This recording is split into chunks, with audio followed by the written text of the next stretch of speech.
నమస్కారం, welcome to I dream. ధర్మ మార్గం విత్ విజిత కార్యక్రమానికి స్వాగతం.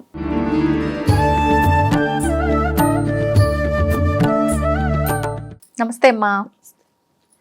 అమ్మ, ఈ పూజలు, నోములు, వ్రతాలు ఏదైనా సరే మనం దైవారాధనకు సంబంధించి చాలా నియమాలు ఉంటాయి. అంటే వ్యక్తులను బట్టి నియమాలు ఉంటాయా? ఆడవారికి ఒక రకంగా, మగవారికి ఒక రకంగా. ఉదాహరణకు తీసుకుంటే సువాసినులకు ఒక రకంగా, పూర్వ సువాసినులకు ఒక రకంగా నియమాలు ఉంటాయా? అంటే ఇప్పుడు మనకు ఎలాగూ మహాశివరాత్రి రాబోతోంది, ముందర అదే ఉంది కాబట్టి పండగ, నేను దాని గురించే ప్రస్తావిస్తున్నానమ్మా. ఉపవాసం చేస్తారు, జాగరణ చేస్తారు, అభిషేకం చేస్తారు, ఆ రోజు స్వామికి రకరకాల ద్రవ్యాలతో చేస్తూ ఉంటారు. ఇవన్నీ వీళ్ళ అంటే ఇప్పుడు నేను చెప్పిన వాళ్ళలో ఎవరైనా ఏదైనా ఆచరించవచ్చా, లేదంటే ఏదైనా కట్టుబాట్లు ఉన్నాయా? నిజం చెప్తే ఆ కట్టుబాట్లన్నీ మనం పెట్టుకుని అంతే ఎంతో వ్యాపించాల్సిన మనం ఏం చేసాం అంటే తగ్గించేసుకున్నాం అనమాట. అంటే బెలూన్ చాలా పెద్దగా ఊదుండాలి, అలాంటి దాన్ని చిన్న బెలూన్ కింద మనమే మార్చేసుకున్నాం. ఇక్కడ నిజంగా చెప్తే ఏ సాధన అయినా సరే, అది శివరాత్రి అవనివ్వండి, ఏదైనా సాధన అవనివ్వండి, ప్రతి సాధన కూడా ఆత్మకు సంబంధించిందే. మన ఆత్మను ఉద్ధరించుకోవడానికి చేసేదే సాధన. అప్పుడు ఆత్మను ఉద్ధరించుకోవాలి అన్నప్పుడు ఇక్కడ స్త్రీ ఆత్మ, పురుష ఆత్మ, లేకపోతే చూడండి పూర్వ సువాసనాత్మ, సువాసనాత్మ ఇలా ఏం ఉండవు కదా, ఏం లేవు. ఎవరికి ఆత్మను ఉద్ధరించుకోవాలనిపిస్తే వాళ్ళందరూ చెయ్యొచ్చు. చాలా మంది మీరు చూస్తే గొప్పవాళ్ళు అయిన వాళ్ళలో కొంతమంది, మీరు శబరి వీళ్ళందరినీ చూసినప్పుడు వీళ్ళందరూ సువాసనలని ఎక్కడా చెప్పలేదు కదా. సువాసనలు కూడా ఉన్నారు, సుమతి, అనసూయ, వీళ్ళందరూ అంటే సీత, వీళ్ళందరూ కూడా సాధన చేసిన వాళ్ళే.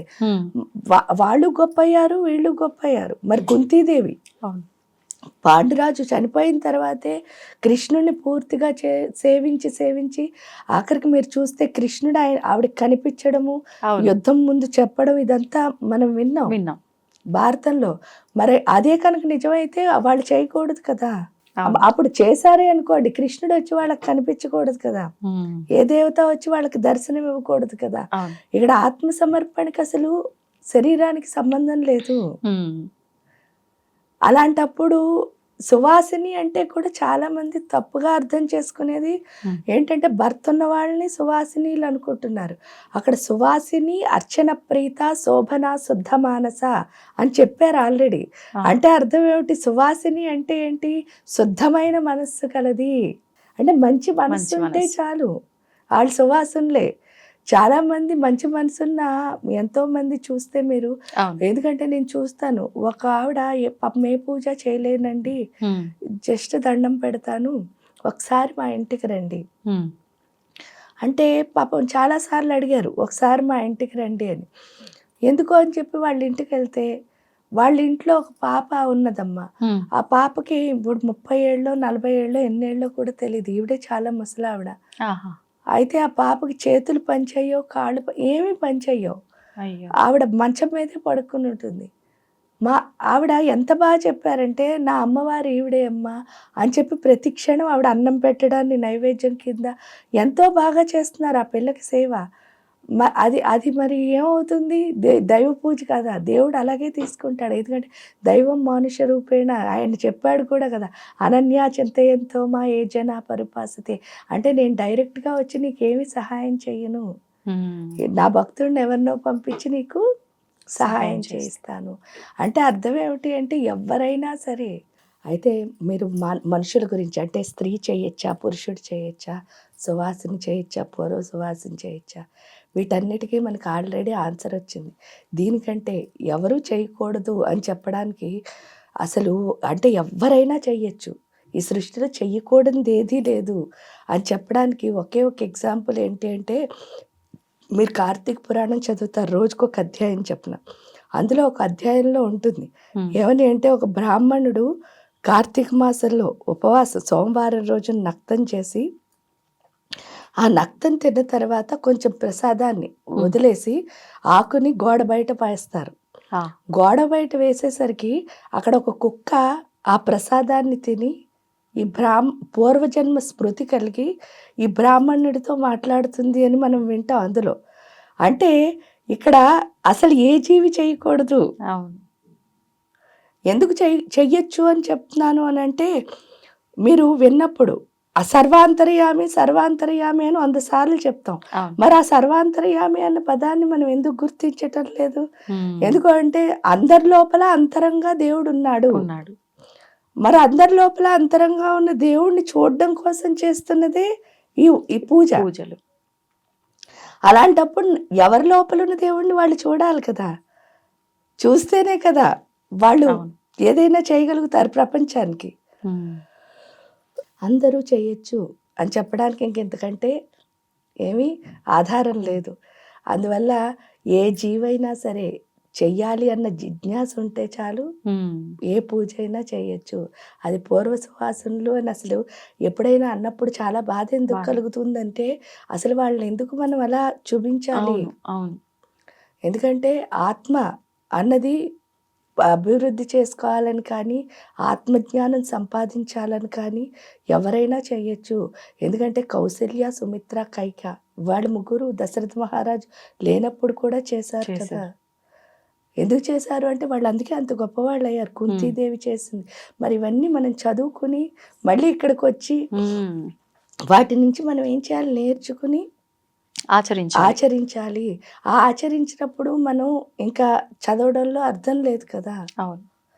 ఆచరణలో లేని ఏదైనా అర్థం లేనిదే. ఉమ్. అది మనకు అర్థమైతే ఇంకెప్పుడూ కూడా ఎవరిని మనం విమర్శించము. విమర్శించకూడదు, తక్కువ చేసి విమర్శ కూడా కాదు. ఉమ్. దీన్ని విమర్శించడం వేరు, కించపరచడం వేరు. అవునమ్మా. విమర్శించడం అంటే ఏంటి అంటే, మీలో ఏదైతే లోపం ఉందో దాన్ని బయటికి తీసి మిమ్మల్ని పెర్ఫెక్ట్ చేయడాన్ని విమర్శించడం అంటారు. ఉమ్. కించపరచడం అంటే ఏంటి అంటే, మిమ్మల్ని మీలో ఉన్న తక్కువ చేసి లోపాన్ని బాధ. ఎత్తి చూపి మిమ్మల్ని బాధ పెట్టడం అంటారు. ఎత్తి చూపడం వేరు, అంటే తప్పును ఎంచడం వేరు, లోపాన్ని సరిదిద్దడం సరిదిద్దడం వేరు.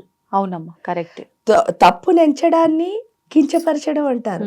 లోపాన్ని సరిదిద్దడాన్ని విమర్శించడం అంటారు. సో ఆ లోపాన్ని ఎప్పుడు సరిదిద్దాలి. ఎట్ ది సేమ్ టైం కించపరచకూడదు. ఏడు చేస్తున్న పని కించపరచడమే అవుతుంది. అందుకని చెప్పేసి అసలు వాళ్ళని పూజ చేసుకోవద్దు అనడానికి మనకి అర్హత లేదు. ఎందుకంటే వాళ్ళకి దేవుడే అర్హత ఇచ్చాడు. చెయ్యాలన్న ఆలోచనే అర్హత కదా! అవును.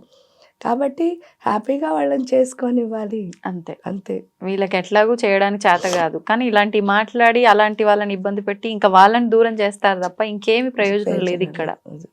అమ్మ, శ్రీచక్రం గురించి ఎన్నెన్నో సందర్భాల్లో మనం మాట్లాడుకోవడం జరిగింది. కానీ ముఖ్యంగా శ్రీచక్రంలో ఉన్న వృత్తాల గురించి, చతురస్రాల గురించి మాత్రం మనం ఎప్పుడు మాట్లాడుకోలేదు.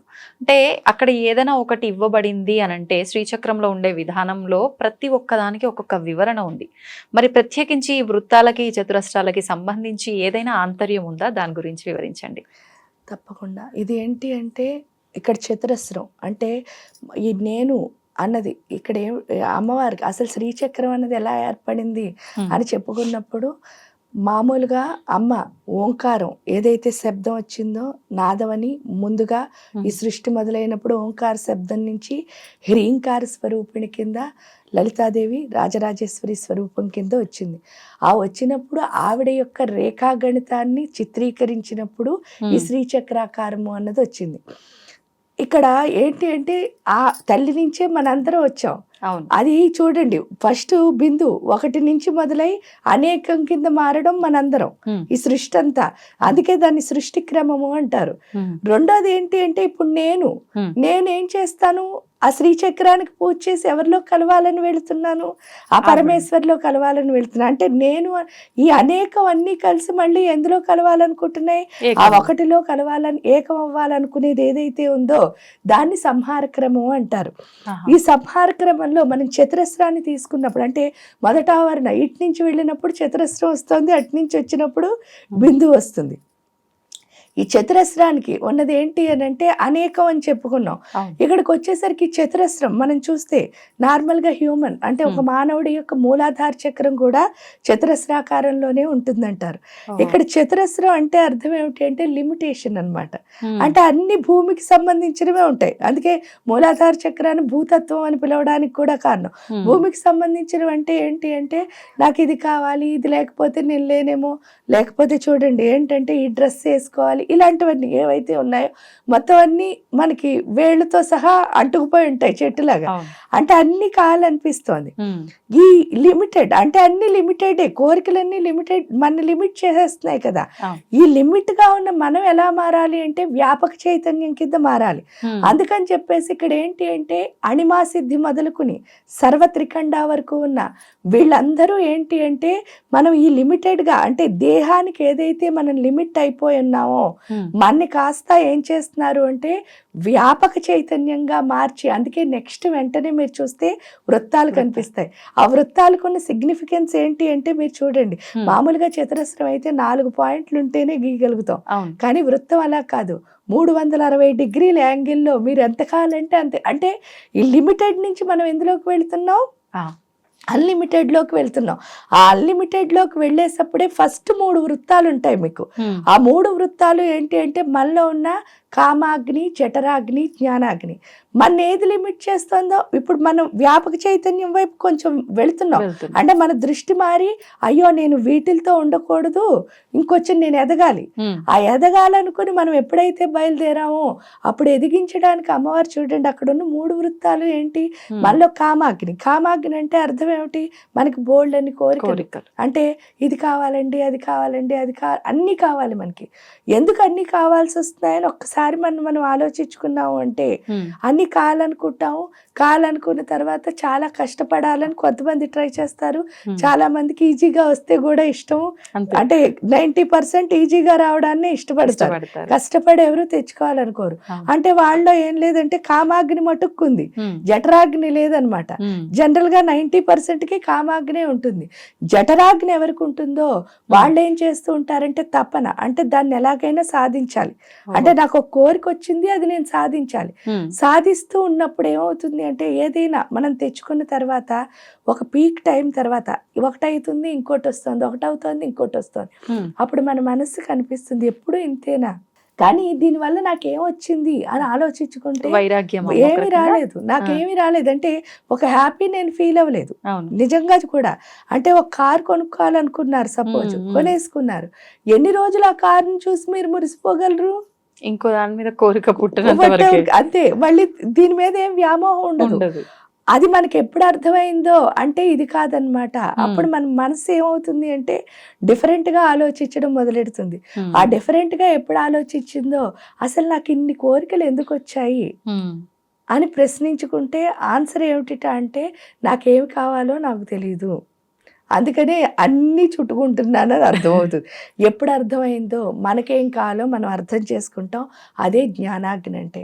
అంటే అసలు నాకేం కావాలి, ఆ నాకేం కావాలని మనం అర్థం చేసుకున్న తర్వాత అక్కడ పెటల్స్ ఉంటాయి మీరు చూస్తే. అవును. ఫస్ట్ 16, తర్వాత 8.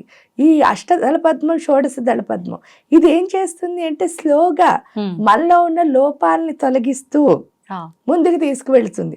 అంటే ఒక్కొక్క లోపాన్ని, ఎందుకంటే మీరు ఎప్పుడైతే జ్ఞానం సంపాదించుకున్నారో ఈ జ్ఞానం సంపాదించుకున్న మీకు ఏమవుతోంది అని అంటే ఆ జ్ఞానం పూర్తిగా నిలబడాలి. ఎందువల్ల అంటే ఒక్కొక్కసారి చూడండి దేవుడు ఉన్నాడా అని ఎవరినైనా అడిగామనుకోండి, అందరికీ దేవుడు అంటే నమ్మకమే ఈ సృష్టిలో. మళ్ళీ ఒక్కొక్కసారి ఏమవుతుంది, నిజంగా పని చేసినప్పుడు అమ్మ నేను కూడా చేసుకుంటే బెస్ట్, దేవుడి మీద వదిలేయకూడదు అని చెప్పి అటు ఇటు ఊగే వాళ్ళు కూడా ఉంటారు.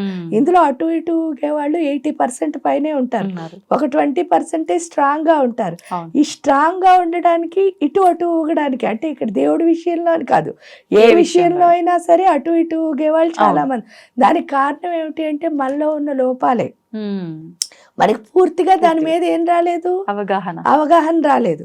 ఆ అవగాహన ఏం తెస్తాయి అని అంటే ఈ షోడశ దళ పద్మం, అష్టదళ పద్మం మనలో ఉన్న ఒక్కొక్క లోపాన్ని, ఎందుకంటే మనలో ఉన్న ఇంద్రియాలు ఏవైతే ఉన్నాయో అవి మొత్తం 24 తత్వాలు ఎప్పుడు క్లీన్ గా ఉంటాయో అప్పుడే మన మనస్సు మన అధీనంలో ఉంటుంది.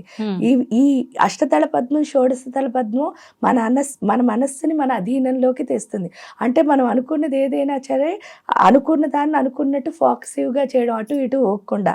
ఆ ఓగని స్థితి దళాలు 2 మనకి తీసుకొస్తాయి. ఎప్పుడు తీసుకొచ్చాయో మనం వెంటనే ట్రయాంగిల్స్ లోకి వెళ్ళిపోతాం. మీరు చూస్తే ఫస్ట్ ట్రయాంగిల్స్ చూడండి, 14 ఉన్నాయి, 10 ఉన్నాయి, 10 ఉన్నాయి, 8 ఉన్నాయి, 3 అంటే అది ఒకటే, 3 కోణాలు. ఇవేవైతే ఉన్నాయో ఈ త్రికోణాలన్నీ మీరు చూస్తే ఒకదాంతో ఒకటి కలిసి ఉంటాయి. కలిసే ఉంటాయి. ఎందుకు కలిసి ఉన్నాయి అని అన్నప్పుడు మీరు ఎటు వెళ్తారు? ఫోకసివ్గా వెళ్తున్నారు. ఫోకసివ్గా వెళ్తే మీ ఏకాగ్రత దేనిపైన ఉండాలి? ఒకే దానిపైన ఉండాలి. ఆ ఒకే ఏమిటి అని అన్నప్పుడు మీరు ఆ త్రికోణాలు కూడా వాటిని శివకోణాలు, శక్తి కోణాలు అని పిలుస్తారు. ఇక్కడ శివకోణాలు, శక్తి కోణాలు రెండు కలిసి ఉన్నాయి. అన్ని ఇంటర్సెక్షన్స్ మీరు చూస్తే ఒకదానికొకటి కలిసి, ఆ కలిసి ఉండడం అంటే ఏంటి అంటే ఏకత్వం. అంటే జ్ఞానంలోనే శక్తి ఉంది, శక్తిలోనే జ్ఞానం ఉంది. ఇప్పుడు మనం ఎంత ఫోకస్ గా ఏకాగ్రతతో వెళ్తున్నామో ఆ జ్ఞానాన్ని, శక్తిని ఏం చేస్తున్నాం మన లోపలికి స్లోగా తెచ్చుకుంటున్నాం. ఎప్పుడైతే ఆ జ్ఞానం, శక్తి మన లోపల కలవడం మొదలు పెట్టిందో ఫైనల్ గా బిందు స్థానంలో ఎవరున్నారు అంటే ఆ శివ శక్తి. ఇందాక చెప్పినట్టే ఆ శివ శక్తి నేను వేరు కాదు అని చెప్పేసి మొదటగా ఆ శివుణ్ణి, శక్తిని మనలో లయం చేసుకోవడం. ఎందుకు అంటే అంత పెద్ద దేవుణ్ణి చూడాలనుకోండి, మనం చిన్న దేవుడైనా అయితే కదా అంత పెద్ద దేవుడు అంటే ఇంకా అంత అన్ని ఎగ్జాంపుల్స్ కూడా ఒక్కర్లే. మనం అమ్మ అయితేనే మన అమ్మ విలువ మనకు తెలుస్తుంది. అంటే అమ్మ అంటే ఏంటో ఎప్పుడు తెలుస్తుంది? పుట్టగానే తెలియలేదు కదా. మనం ఇంకో బిడ్డకి తల్లి అయినప్పుడే ఓహో అమ్మ ఇంత గ్రేట్ అని అప్పుడు కదా అర్థం అవుతుంది. అలాగే దేవుడు అంటే అర్థం అవ్వాలంటే ఫస్ట్ మనలో ఉన్న రాక్షస గుణాలన్నీ బయటకు వచ్చేయాలి. ఈ త్రికోణాల పని ఏంటి అంటే మనలో ఉన్న శక్తిని, జ్ఞానాన్ని పెంచడం ద్వారా మన లోపలున్న మొత్తం ఏవైతే ఉన్నాయో రాక్షసత్వం లోపాలన్నిటినీ బయటకు తీసేస్తాయి. ఎప్పుడైతే మొత్తం అంతా బయటకు వచ్చేసిందో అంటే సప్త ధాతువులు మొత్తం అన్నిట్లో ఎందులో ఉన్నాయో అన్నిట్లో బయటకు వచ్చేసిన తర్వాత ఆ శివుడు శక్తితో లయం అవ్వడం అన్నది వస్తుంది. ఎప్పుడైతే ఆ శివశక్తి యొక్క శక్తి మన ఆత్మశక్తితో అనుసంధానమైందో అప్పుడే మనం కూడా దైవత్వాన్ని సంపాదించుకుంటాం. ఆ దైవత్వాన్ని సంపాదించుకున్న తర్వాత చేసేదే నిజమైన పూజ. ఎప్పుడైతే ఆ దేవుడితో అనుసంధానం అవుతున్నామో ప్రతి క్షణం ఆ మహాభావ స్థితిలో ఉంటూ ఉంటూ పూర్తిగా ఈ ప్రాణం ఎప్పుడైతే ఈ భూమి మీద నుంచి వెళ్ళాలో ఆ రోజున ఏమవుతాం అంటే ఆ మహాదేవి మహాదేవుళ్ళలో మనం ఐక్యమైపోతాం. అదే శ్రీచక్రం యొక్క సిగ్నిఫికెన్స్. దీన్ని ఏమంటారంటే సంహార క్రమము అని పిలుస్తారు. అటు నుంచి మనం వచ్చిన దాన్ని సృష్టి క్రమం అంటారు. అంటే బిందువు నుంచి కొంతమంది పూజ చేస్తారు చతురస్రం వరకు, వాళ్ళని సృష్టి క్రమంలో పూజ చేశారు అంటారు. మనం ఏం చేస్తాము అని అంటే చతురస్రం మొదలుకొని బిందువుకి వెళ్తాం. ఏది ఉత్తమం అమ్మ? దీన్ని బట్టి కింద నుంచి ఆ రెండు ఉత్తమమే. అంటే కొన్ని మార్గాల వాళ్ళు వచ్చేస్తారు, కొన్ని మార్గాల వాళ్ళు ఇది చేస్తారు. ఈ విధంగా వెళ్ళడాన్ని సంహార క్రమం అంటారు. ఈ రెండు మార్గాల్లో ఏదో ఒకటి ఏదైనా ఫైనల్ గా ఆ పరమేశ్వరిని చేరే మార్గం. ఇప్పుడు అంటే అన్నీ తెలిసి కొంత జ్ఞానం ఉన్న వాళ్ళైతే ఏ ఆవరణ ఎలా చేయాలి, ఏ చేస్తున్నప్పుడు ఏం మంత్రం చెప్పాలి, లేకపోతే ఈ ప్రాసెస్ అంతా ఒక విధానంగా వెళ్తుందమ్మా. మరి సామాన్యులకి ఇవన్నీ ఏం తెలియదు. ఊరికే శ్రీచక్రం పెట్టుకున్నామా, కుంకుమతో అలా అర్చన చేసామా, శ్రీమాత్రే నమః అనుకున్నామా, అయిపోయింది.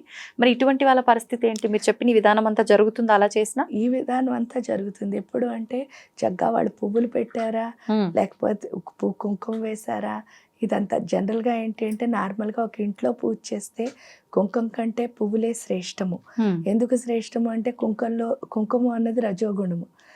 ఇంట్లో అదేంటంటే రజోగుణంతో పూజ చేసినప్పుడు ఎక్కువ అన్నదానం చేయాల్సి వస్తుంది. అలా ఇంట్లో జరగదు కాబట్టి చక్కగా పువ్వులు సత్వగుణ సంపన్నము, కుంకుమ పువ్వులు ఒకటే. సత్వగుణంలో పువ్వులు వాడితే రజోగుణంలో కుంకుమ వాడతాం అంతే. కాబట్టి చక్కగా పువ్వులు పెట్టుకుంటే ఖడ్గమాల కానీ లలితా సహస్రం కానీ చదువుకోవచ్చు. అన్నిటికంటే మొదటగా చేయాల్సింది ఏంటి అంటే పత్రం పుష్పం ఫలం తోయం అని చెప్పారు కదా కృష్ణుడు. మనం చేయాల్సింది ఏంటి అంటే ఈ పూజ అంతా చేయడం కంటే ఇంపార్టెంట్ ఆత్మసమర్పణ. మనం ఎంత బాగా దేవుడికి దగ్గరగా ఉంటామో, ఎంత ఆత్మ సమర్పణ చేస్తామో, ఏ పూజ చేయకపోయినా పర్వాలేదు ఆ తల్లిని మనం చేరుకోవచ్చు. కానీ ప్యూర్గా ఆత్మ సమర్పణ చేయాలి. మళ్ళీ అక్కడ బిజినెస్ పెట్టకూడదు. ఆ బిజినెస్ ఏంటి అంటే నేను నీకు ఇచ్చేసాను కదా, నాకు అది ఇవ్వలేదా, ఇలాంటి ప్రశ్నలు ఆన్సర్లు ఏముండవు. పూర్తిగా అమ్మ ఏమిస్తుందో దాన్ని యాక్సెప్ట్ చేసే తత్వం. అది ఎప్పుడు వచ్చిందో అది ఆత్మ సమర్పణ అవుతుంది. అది వచ్చిన వాళ్ళు తప్పకుండా ఏం చేసినా పర్వాలేదు. అయ్యో నేను ఇవన్నీ నేర్చుకోలేనండి, చేయలేనండి అని అనుకున్న వాళ్ళు మీ టైం ప్రకారం మీకు ఎంత టైం ఉందో 5 నిమిషాలు టైం ఉందనుకోండి, ఖడ్గమాలతో పూజ చేసి పంచపూజలు చేసుకోవచ్చు. లేదండి నాకు ఒక అరగంట టైం ఉందన్నారనుకో, చక్కగా లలితా సహస్రనామాలతో పూజ చేసి పంచపూజలు చేయొచ్చు.